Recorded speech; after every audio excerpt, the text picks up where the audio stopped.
Elrond Miller, a dedicated salary worker living in a serene countryside. He had a life that many envied, a loving wife, a fulfilling job, and supportive parents. His kindness and unwavering commitment to his responsibilities caught the attention of a deity who decided to grant Elrond his divine powers for a year, both as a reward and a test of character. At first, Elrond used his newfound abilities to improve the lives of those around him.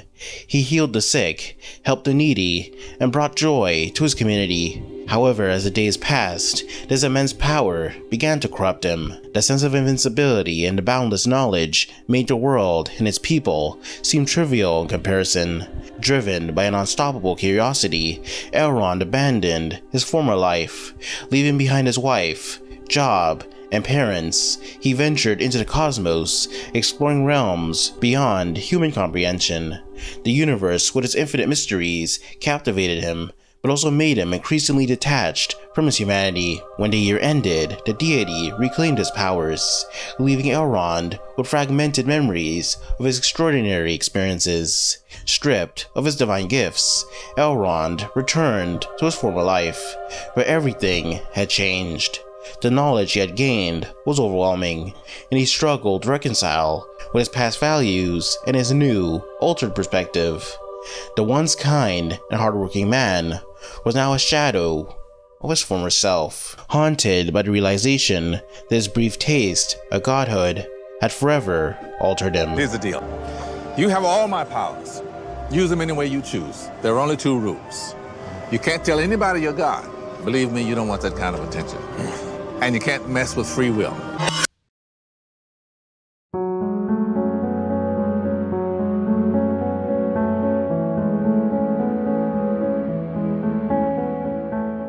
But Elrond was not the only one who went through this experience.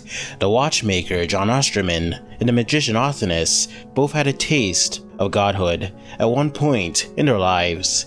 They were all powerful and could do anything they wanted. All of creation was at their fingertips, and unfortunately, it corrupted them, transformed them into people barely recognizable from their old selves.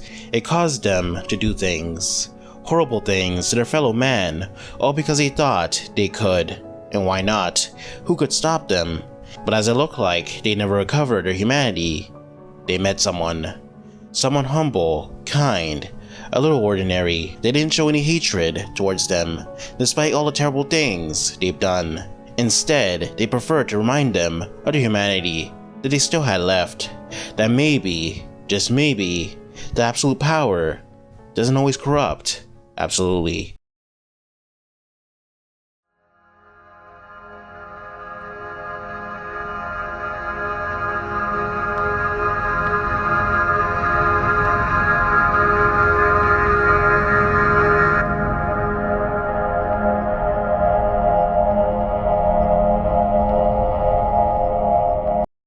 Magic gods are individuals who have transcended the limits of magic and human potential through the use of magic. They have achieved a level of mastery over magic that allows them to wield godlike powers, effectively making them deities within the magic world. The process of becoming a magic god involves acquiring profound knowledge of magic, and often significant sacrifices or undergoing intense transformations.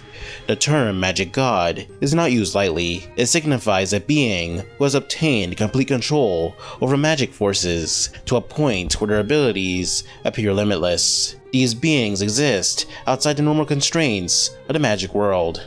In fact, if they step foot in our world, it will threaten to destroy it, having reached a state of power and understanding that few can comprehend. While not truly omnipotent, magic gods come exceedingly close. Their abilities make them capable of performing nearly any conceivable magic act. One of the most defining abilities of magic gods is their capacity to warp reality. This is through the manipulation of phases. A phase is a layer of reality stacked upon our existing reality to create another world. Think of it like paint on a canvas. If there was a painting of a grassland filled with different deer and other animals, and I added a new layer of paint in the form of a T-Rex. Sure, they didn't exist there before, but now they do. I could also simply just replace the entire painting with a brand new one. This is pretty much what magic gods do with their phase magic. They can alter the fundamental laws of the universe, reshaping the fabric of existence to their will. This includes manipulating space and time, changing physical properties, and creating or destroying matter at a whim. There are a variety of magic gods that exist, but there's one in particular that a lot of you will recognize, even if you've never read or seen Index. Odin, the king of the Aesir, the one who sacrificed his family and body for the pursuit of power and knowledge. However, they go by another name, the magic god Othinus. Othinus' ascension to a magic god required a painful sacrifice. She gave up one of her eyes to unlock the boundless potential that allowed her to manipulate reality to any extent. With her newfound powers, Othinus could reshape the laws of the universe, alter the fabric of existence, and bend reality to her will. Initially, Othinus was likely fascinated by the extent of her abilities. The power to control and manipulate reality is likely an intoxicating experience, like a cosmic bourbon. She could create paradises, warp time and space, and bring about changes that were previously unimaginable. This fascination drove her to experiment with her abilities, creating countless phases of reality that allowed her to explore infinite possibilities. Each act of creation and destruction was a testament to her godlike status, yet this fascination wasn't without its consequences. As she continued to wield her powers, the line between the real world and the artificial began to blur, leading to a growing sense of disconnection from her own humanity and the world she once knew. As time passed, Othinus' initial fascination with her powers gave way to a longing for her old world. Despite her ability to control everything around her, she found herself yearning for the familiarity and comfort of the world she left behind. However, the tragic irony of her situation was that she could no longer remember what her old world was like. She created so many phases that her memories had become fragmented, making it impossible for her to recreate or return to the world she once knew. Each recreation or attempt to return to her past was either too fake or not quite how she remembered it. The more she tried to recapture her lost world, the more it eluded her. Despite the near omnipotence, Othinus could not achieve the one thing she desired most: a way home. Her godlike abilities grant her control over reality, yet she's unable to reclaim the sense of belonging and familiarity she once had. The longing for a home and the past is a universal human experience. However, in her desperate search for a way home, Othinus discovered Kamijo Toma, a young man possessing a unique ability known as the Imagine Breaker, a power that could nullify any supernatural phenomena, making it the greatest potential solution for Othinus to return to her original world. Recognizing the potential of a Magic Breaker, Othinus saw Toma as the key to undoing her reality-bending mistakes. But Toma, driven by his goals, resisted her attempt to seize his power. This resistance pushed Othinus to extreme measures, leading her to torture him for what felt like years in various alternate worlds.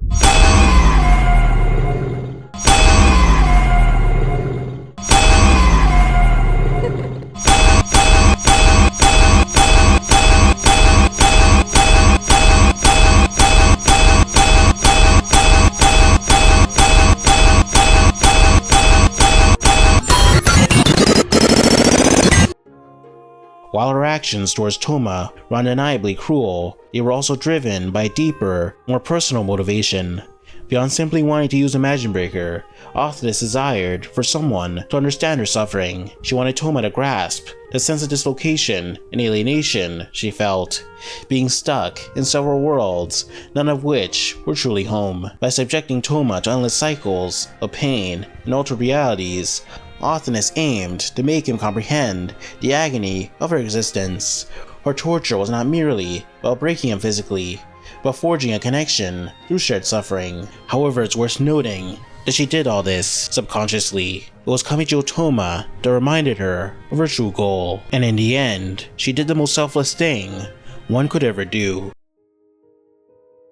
During the height of the Cold War, scientists invented the intrinsic field subtractor. a scientific apparatus designed for atomic research.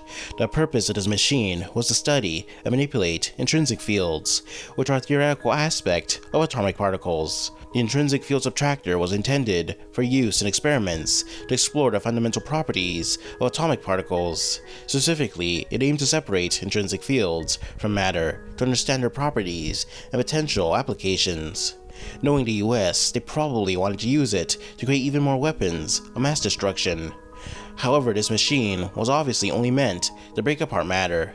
A human would of course never set foot inside. At least willingly.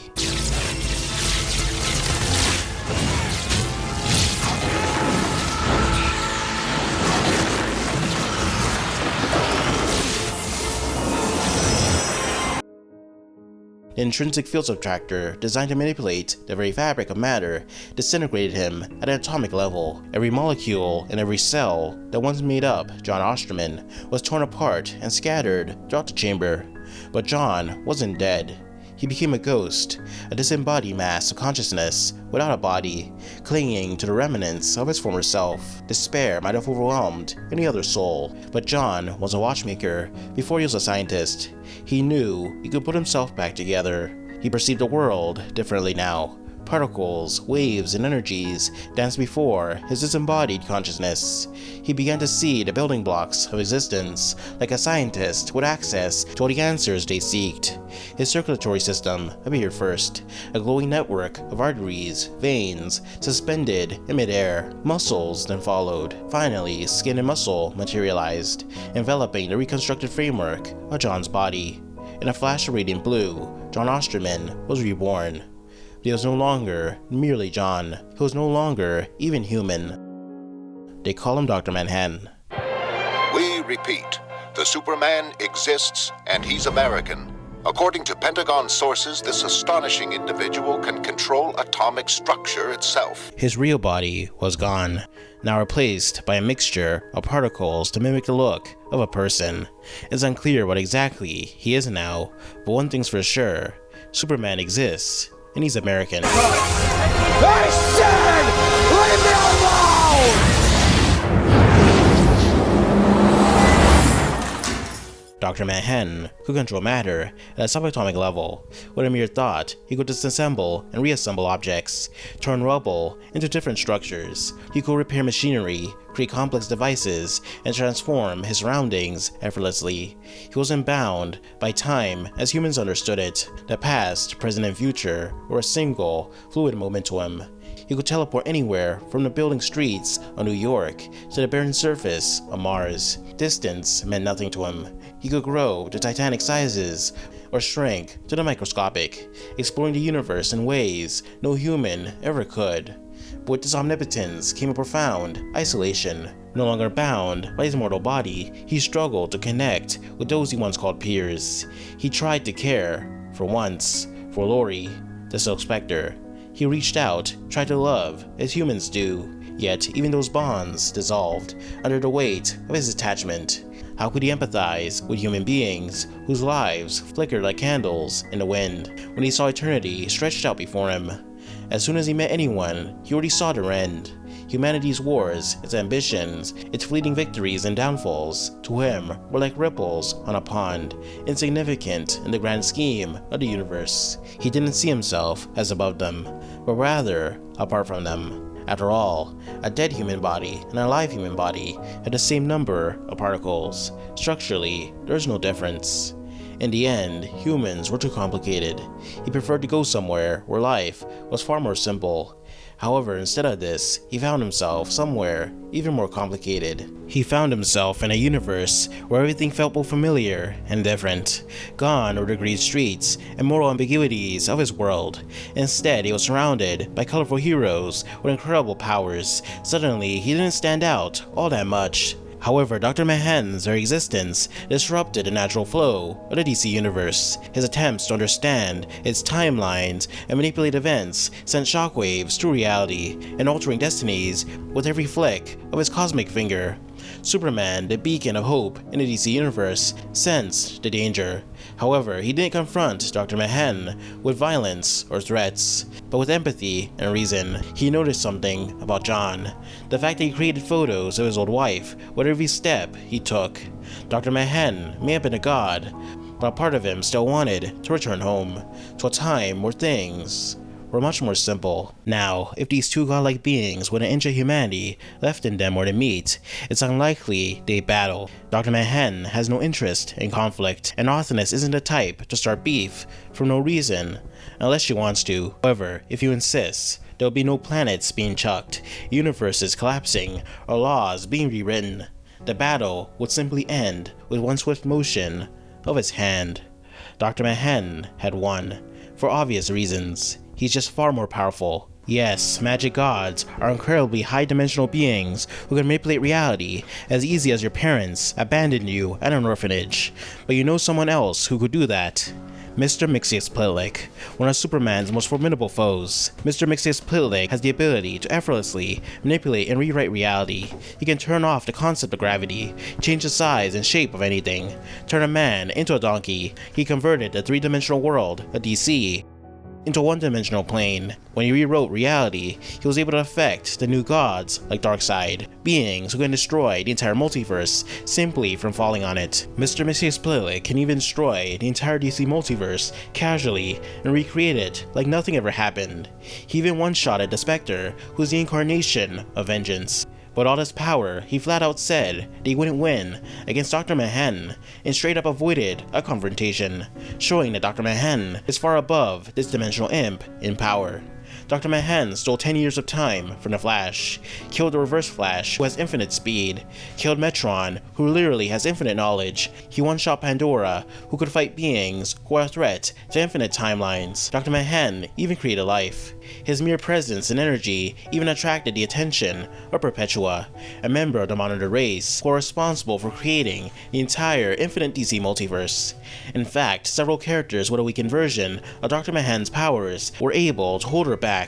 The only beings Dr. Manhattan isn't flat out above in DC are the Monitors, the Endless, and Heaven. But outside of that, Dr. Manhattan definitely ranks within the top 10 strongest DC has to offer. Othinus is definitely powerful, and her ability to manipulate reality is dangerous, but I don't think she's any more impressive than Mr. Mxyzptlk. Othinus' magic and every other attack would simply be stopped and broken down to the most fundamental elements.